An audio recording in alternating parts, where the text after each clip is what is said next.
take the physical aspects of the sport and blend that with the, let's call it the mental aspect, because there's something about a word that I always associate with you is the word quicklier. Well, that was I'll just give you a quick one on that word, but that was we were talking to Wilhelm Karlisch, the German Flying Dutchman builder, and he said we have two models. He says the double bottom is quick, but the single bottom is quicklier. I was sending back a note right away. Send the quicklier one. That's great. Yeah. But how does an individual sailor, looking at you with your accomplishments, get to the point of being quicklier? Well, you mentioned physical. Bill Benson and I spent the Flying Dutchman years and the Soling years together, and it was conditioning. We both did a lot of running. We didn't have any Dunlop, with the belly Dunlopped over the belt. We were pretty hard.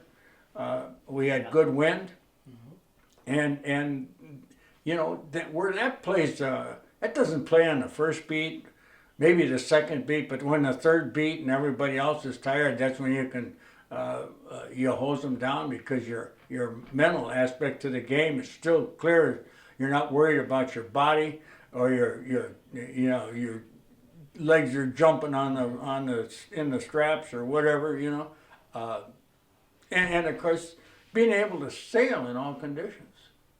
Preparing all of my ventures on Lake Geneva was something that probably helped me more than anything, because we brought our mind way in front of the boat. We've always, I keep saying, we got to present our boats for Mother Nature, not wait till she gets on the boat and then make a decision. We gotta see her, fetch her out, and find out what tack we ought to be on. Should we be over here? There's a cloud. There's black clouds. There's which is going to turn the wind and increase the velocity. And I guess it was Paul Elston that said you got to sail to the black clouds. And how true. But there's a lot of other things too that you can bring in. And reading the water, knowing the velocity of wind on the water before it ever gets to the boat is very important in scow sailing. That you have the weight on the rail and you're ready to accelerate.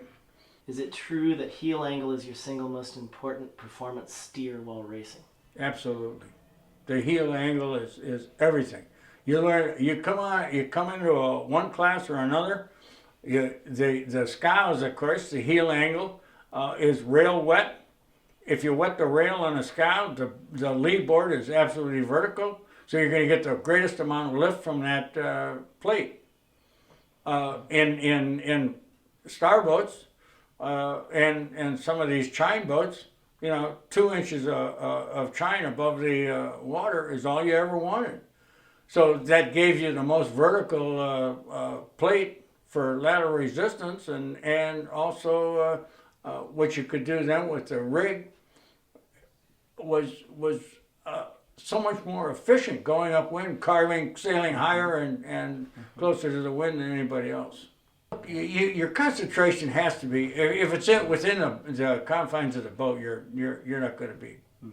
You get it now and then, but that's the only trouble. I mean, during the '92 Cup, Bill Koch spent a lot of money on trying to develop a camera for the top of the mast that would identify the velocity of the wind on the water into which we were about to sail, and also its direction. Well, you could never get enough differentiation between the water for velocity and angle.